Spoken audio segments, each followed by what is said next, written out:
Hello everyone, and this is the part second of the chapter address from the book Snapshot, class 11th English, and this is Asta Sharma explaining you the story.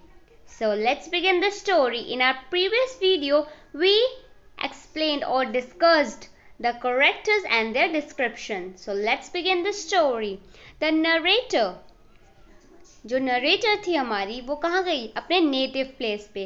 किस search में? अपनी mother के belongings की search में. कब? War के बाद. उनको कौन सा एड्रेस ढूंढना था? हाउस नंबर 46 इन मार्कोनी स्ट्रीट. जब वो वहां पहुंची तो एक औरत ने अपने उस घर के दरवाजे को खोला और क्या कर दिया? जब उसने उस नरेटर ने पूछा उनसे कि आपने मुझे क्या पहचाना, तो उन्होंने मना कर दिया. जबकि वो जो वुमेन जिन्होंने दरवाजा खोला था वो नरेटर को पहचान चुकी थी. जैसे ही नरेटर जा रही थी, उनकी नजर एकदम से उनके ग्रीन स्वेटर पे पड़ी. उनको याद आया कि ये तो मेरी माँ का स्वेटर है, इन्होंने पहन रखा है, मतलब कि मैं बिल्कुल सही जगह पे आई हूँ, ये एड्रेस सही है, ये मिसेस डार्लिंग का ही घर है. लेकिन उस औरत को जैसे ही लगा कि ये स्वेटर पहचान रही है, उसने वैसे ही उस नरेटर को ना ही अंदर आने दिया और उसके मुंह पे ही दरवाजा बंद कर दिया. Close the door on her. And then अब नरेटर क्या करेगी? नरेटर वापस गई ट्रेन स्टेशन पे. जैसे ही वो ट्रेन स्टेशन तक जा रही थी, वो सारी पुरानी चीजें सोचते हुए जा रही थी. क्या सोचा उन्होंने? ये जो एड्रेस उनके पास था वो उनको उनकी मदर ने दिया था सालों पहले. किसका? मिस डॉर्लिंग का. मिस डॉर्लिंग उनकी एक ओल्ड एक्वेंस थी. एक्वेंस मतलब कि पुरानी जान पहचान की, ठीक है, लेडी थी. किनकी? नरेटर की मदर की. नरेटर की मदर ने उनको वो अपनी सारी वैल्यूएबल चीज़ें दी थी मिस डॉर्लिंग को, ताकि वो सेफ रहें. क्यों? क्योंकि उनके फैमिली को वॉर की वजह से इस जगह से हटना था. इसलिए उनकी मदर चाहती थी कि ये जो मेरी चीज़ें हैं इनको कोई संभाल के रखे. तो मिस डॉर्लिंग ने उनकी चीज़ें संभालने का वादा किया.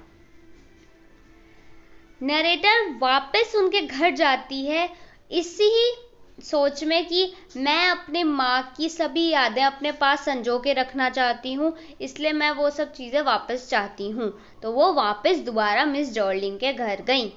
सेकंड विजिट में एक 15 साल की लड़की ने दरवाज़ा खोला. नरेटर ने पूछा, मुझे आपकी माँ से मिलना है. तो गर्ल ने कहा कि अभी वो घर पे नहीं है, आप थोड़ी देर रुकिए, वो आती होंगी. तो नरेटर ने क्या नोटिस किया? पूरा जो कमरा था वो उनकी मदर की ही चीजों से भरा पड़ा था. Full of things, her mother. और क्या हुआ? हर चीज जो वहां की रखी हर चीज थी वो उनसे फेमिलियर थी. उनको लग रहा, उनको बिल्कुल फील हो चुका था कि ये सब चीजें मेरी माँ की ही हैं. और उनको थोड़ा अनकंफर्टेबल फील होने लगा. क्यों होने लगा? क्योंकि मिस डॉर्लिंग ने जो भी उनकी मदर का सामान था इतना अनइवन रखा हुआ था, और ना ही साफ सुथरा था ना ही कुछ. और जैसे उनकी माँ उनको संभाल के रखती थी, क्लीन करके रखती थी, वैसा मिस डॉर्लिंग नहीं किया करती थी. उन चीज़ों को देखकर उन्हें अपनी माँ की याद आई थी और वो बहुत दुखी हो रही थी, अनकंफर्टेबल फील कर रही थी. She now had no desire to possess her mother's belonging. वो नहीं चाहती थी अपनी माँ की यादों को वापस लेना. She leave the home and throw off forgot the address and thought of even getting those things back. और फिर वो ये भी चाहती थी कि मैं इस एड्रेस को भी भूल जाऊं, मैं वो चीज़ें भी भूल जाऊं जो मेरी माँ की याद दिलाकर मुझे और दुखी करें. So this is the chapter, the whole chapter explained, and I hope you like the chapter. And I'll make you more careful to be analyze that she is Marga Minko, this lady, and served very much pain at that war time. Okay, so this is the whole chapter. Read it carefully. If you have any doubt on any of that question, please give me on the comment box. If you need any type of questions or chapters video, get me that know on the comment box. Thank you for watching.